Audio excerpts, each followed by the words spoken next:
I am always very conscious that behind me in every video is this giant Game of Thrones map. The elephant in the room. It goes without saying that Game of Thrones ended badly is an understatement. For years it was on top of the world. It could have had it all. It nearly did. It went from being king of the pop culture zeitgeist to being barely an afterthought within 2 weeks of its ending. But I maintain that seasons 1 through 4 were some absolutely phenomenal television, and I do not think that the bad ending of the show detracts from any way from the quality of the books themselves. In fact, if anything, I think it enhances the quality of the books. You go back to those and you're like, oh yeah, this is how good this can be. The story itself is good, the characters are all good, the release schedule leaves room for improvement, but overall, it is still a good story, it is still a good series, and I do enjoy it. Also, I will forever soak in the poetic justice that Dan and David rushed the ending of Game of Thrones and made a terrible final season because they got offered Star Wars thing and wanted to rush to get to that, and then they got fired from the Star Wars thing because of how badly they screwed up the final season of Thrones. That is... For once in this world we live in, justice got served there. So all of this brings me to House of the Dragon. We recently got the trailer for HBO's prequel series to Game of Thrones, focusing on the Targaryen dynasty. I have to say, I did like the trailer for this show, I thought it looked good, but man, does this show have a lot of pressure put on its shoulders. Not only does it have to be a good show and stand on its own 2 feet, it also has the almost insurmountable task of redeeming Game of Thrones as a franchise after a final season that was so bad that people only talk about it now in regards to how bad the ending was. That's the question. Will House of the Dragon be able to redeem this title? Will it ever manage to be as relevant as it once was, reach the lofty heights that it once did? And I thought it'd be interesting to have a discussion about some other franchises that have made pretty big missteps and seemed irredeemable at some point, and some of them have bounced back and some of them haven't. And I think one of the most obvious franchises is this one. Star Wars, when it first came out, quite literally changed the landscape of cinema. It developed a huge fan following, became one of the biggest franchises in the world, and had a much commended original trilogy. And then we got the prequels. The prequels were certainly not as commended as their predecessors. And for many years after the prequels wrapped up their whole thing, I remember there being a lot of discussion about, oh, will we ever see a return to Star Wars in movies? Will there ever be another Star Wars movie? And the general consensus back then was an almost unequivocal no. The prequels were too bad, they've shot it in the foot forever, it's gone, there'll never be another one. And then Force Awakens came out, and this was another moment where we were like, is this going to redeem the franchise? And Force Awakens was absolutely brilliant. Yes, it was a retread of A New Hope in a lot of ways, but I still think it stands on its own as a good movie, a solid introduction to the new cast and the new storyline, and then this happened. Now, there were parts of Last Jedi that I like and parts that I don't like, very, very mixed bag of a movie for me, and Rise of Skywalker, absolute hot garbage. Force Awakens was a glimmer of hope where it seemed like the franchise was on its way to redemption, where it seemed like this was a return to form, a return to a throne once lost. But the other 2 movies in the sequel trilogy didn't. They didn't feel like that. They felt like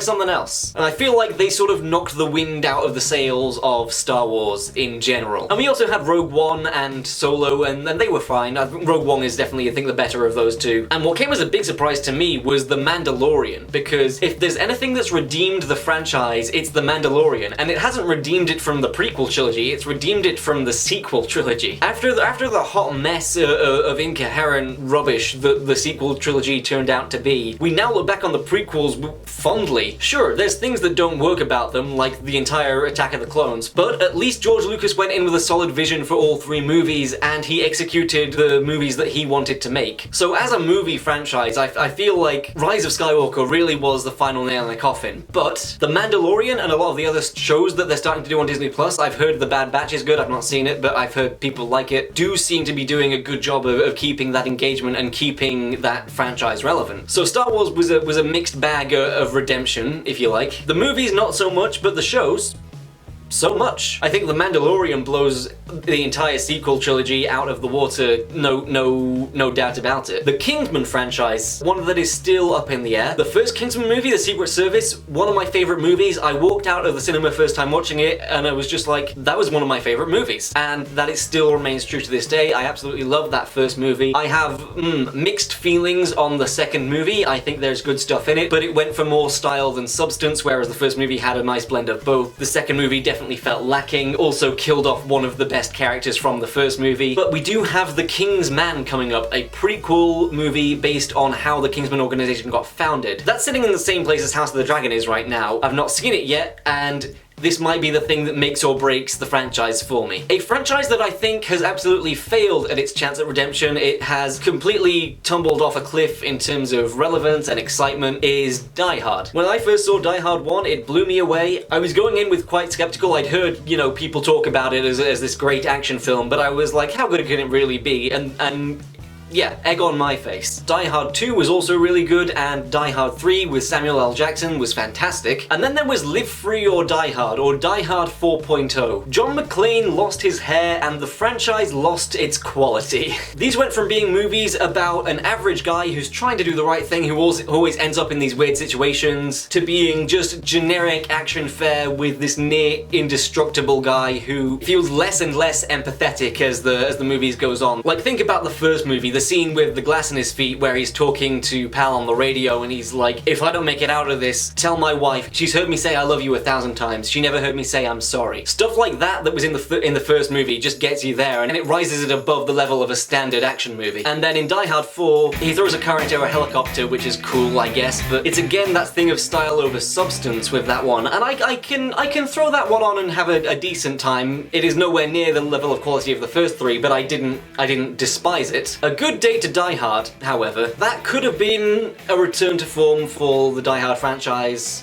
but it wasn't, and I have long since given up hope of any kind of Die Hard 6. For a while there was a script idea floating around for a Die Hard 6 that would be like the anniversary of the original Die Hard. It would take place in Japan and be set in Tokyo with the Nakatomi Corporation, and I think there was a plan to bring Samuel L. Jackson's character back into the fold, but I've given hope on that happening. I think the Die Hard franchise has died hard. And I think the same has to be said for Pirates of the Caribbean. After the 5th Pirates movie, I don't want to see another Pirates movie. The 4th one was quite bad, and the 5th one was atrocious. I don't need to see another Pirates movie. I don't need to see a young Jack Sparrow movie. I don't need to see the new Will and Elizabeth off on whatever they're doing. I'm done with Pirates of the Caribbean. You did a bad. I have similar feelings regarding, let's call it, the Wizarding World. The Cursed Child was the first nail in the coffin for me. That was something that I loathed entirely. The first Fantastic Beasts movie had its moments but seemed to struggle to find its own voice, and the second Fantastic Beasts movie was... well, and then of course there's the opinions of J.K. Rowling, which are the worst of all. Just want to reassure any trans viewers that I might have, myself and this channel does not stand for or agree with the opinions of J.K. Rowling. You are welcome here. That franchise is just continually digging its own grave as the years go on, and I think it's time to just put the shovel down, lie down in that hole, and get to grips with the fact that it's over. Alex Rider is an interesting one. Now, I loved the Alex Rider books when I was going through high school. We got assigned a list of books that we had to read over summer before Year 7 started, and Stormbreaker was the one that I chose, and that for a while was a very big name franchise. That was as big as Harry Potter. And then they made a movie that was really, really bad, and it kind of just sunk that franchise for a long time. But recently, Amazon have started doing their show based on Alex Rider, a more modernized retelling of the Alex Rider story, and it's good. For obvious reasons, they've done Point Blank instead of Stormbreaker for season 1, and apparently they're doing Eagle Strike for season 2 and skipping over Skeleton Key, which I'm actually fine with because Eagle Strike is my favorite of the books. The villain's plan in that one is just so wonderfully insane. So I'm looking forward to that. Despite all evidence pointing to the contrary, Alex Rider, I think, has managed to redeem itself. It's nowhere near as big as it was back when the books were initially coming out, but it has still managed to find some redemption for itself. Gonna take a curveball here. I'm gonna go on and talk about some comic book franchises in a moment, but before I do, I want to talk about a band's discography, because I think this is also relevant to the discussion of redeeming a franchise. Franchise doesn't quite feel like the right word, but I feel like A Day to Remember's latest album definitely had a negative impact on their brand. This isn't the latest album, this is one of their best albums. Their latest album was You're Welcome. They changed their sound quite a bit, did some experimental stuff, and called the album You're Welcome, and it feels like all A Day to Remember fans just collectively said, You shouldn't have. No, really, you shouldn't have. But they still have 6 fantastic albums that are pre-released and out there, and you can go and listen to those. And I was watching a video by the Punk Rock MBA, who is the channel I follow, and he said that he feels more like they were just getting that out of their system, and the next album may well be a return to form. I've not lost hope in them. I still like their old stuff. I'll still go see them live if they're touring. It was definitely a disappointment of an album, but I don't think it has tanked the franchise of their career. So let's talk about some superheroes. Spider-Man Homecoming was another movie that had a lot on its shoulders. We had the Raimi trilogy that ended in Spider-Man 3, which a lot of people didn't like, although in hindsight, I don't think it's as bad as people say it is. It definitely has its moments of badness, but it also has its moments of goodness. And then very soon after the end of that franchise, we had The Amazing Spider-Man duology, which I know has its fans, and I think Andrew Garfield was really great, as well as Emma Stone. Then there was a whole thing with the rights for Spider-Man and what was going to happen with him and whether he was going to enter the MCU, and then in Civil War he did, and it was really good. Spider-Man Homecoming had the task of living up to 2 previous franchises, doing a fresh take on the character while also feeling true to him, and I absolutely think they did the best job they could. I'm still not a fan of how he feels like a sidekick to Iron Man in those movies, but nonetheless I did really like Spider-Man Homecoming, and I think it is in the upper echelons of the Spider-Man movies if you were going to rate them all. Michael Keaton as the Vulture, and the scene where he figures out that Peter Parker is Spider-Man, that was just an excellent scene, excellent performance, excellent bit of movie making right there. The X-Men franchise is a really interesting one because you had X-Men 1, which is a pretty good superhero movie but nothing special.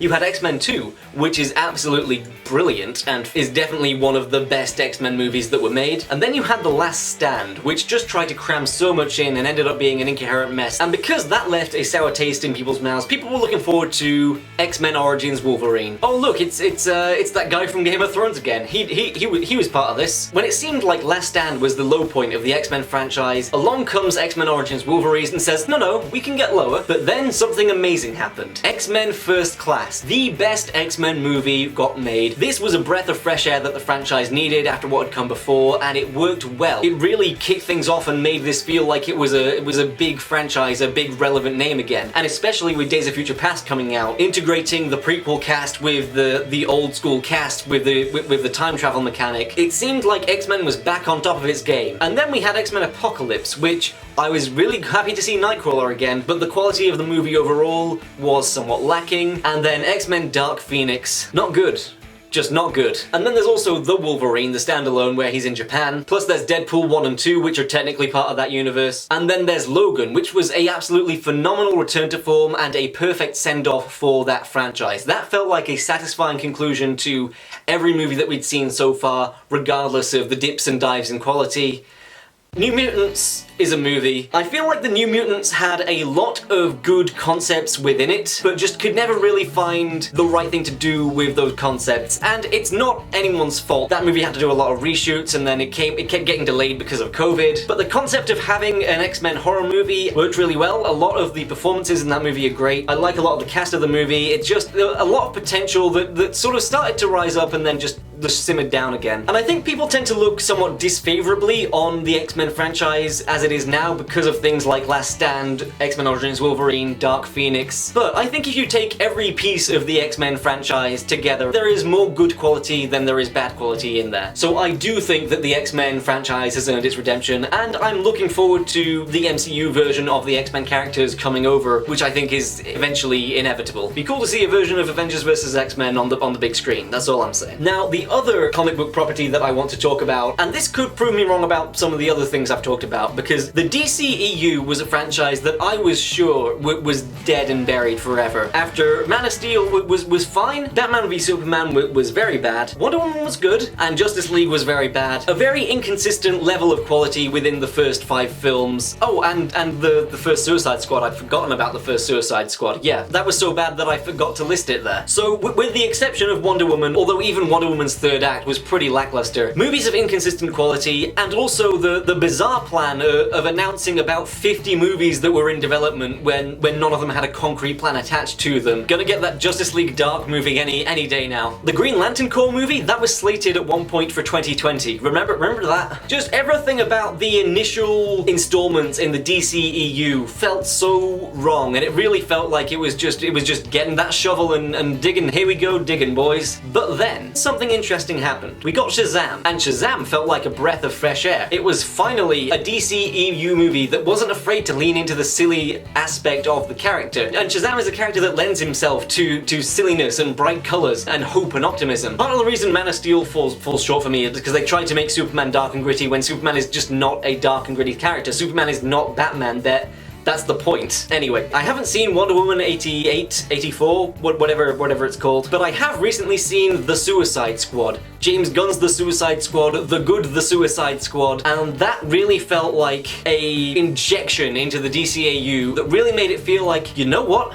This franchise has learned from its mistakes, and it has come back out the other side, and it has found redemption. Shazam, the first Wonder Woman, Birds of Prey, and The Suicide Squad, all of those I really enjoyed. It seemed like Justice League was the final nail in the casket for this franchise, but along come those movies and prove me wrong. Things like The Last Stand and X-Men Origins and Amazing Spider-Man 2 and the Stormbreaker movie stand alongside the final season of Game of Thrones as just moments in franchise history where it seemed like it had died. But then you've got things like First Class and Logan, the MCU Spider-Man, and the Amazon Alex Rider show that prove that there is still life left in these franchises, and when put into the right hands, they are capable of getting them to a point where they are good and well done again. So circling back to House of the Dragon, what this does have going for it is the story is based off pre-written, finished written material. The makers of this show have source material to work from. It is in Fire and Blood and in the world of Ice and Fire. The trailer looks good, and I am especially a fan of the book-accurate Iron Throne that we see in the trailer. So can a franchise be redeemed? Yes. Will House of the Dragon redeem Game of Thrones? We'll just have to wait and see, but I for one am cautiously optimistic. The trailer did get me a little bit excited. I don't think that this will reach the levels that Game of Thrones ever did. I think this will have a much more middling reception, especially compared to the height of Thrones. But I will still give it a chance when it comes out, and we'll just have to wait and see, won't we? So those are my thoughts on House of the Dragon and redeemable franchises. If you want, you can let me know any franchises in the comments that you're a fan of that have had really bad installments and have either managed to recover from them by returning to quality or just have kept digging downwards. Let me know some of your favorite examples of that sort of thing. If you like this video, please give it a like. If you want to see more from me, please subscribe to my channel. Thank you all so much for watching this video, and as always, I will see you in my next one. Wow, you had gold in your hand and you were offered platinum, and in your greed you crushed the gold so hard that it turned to ashes, and then the platinum merchant would refuse to exchange with you. I think that metaphor got away from me there.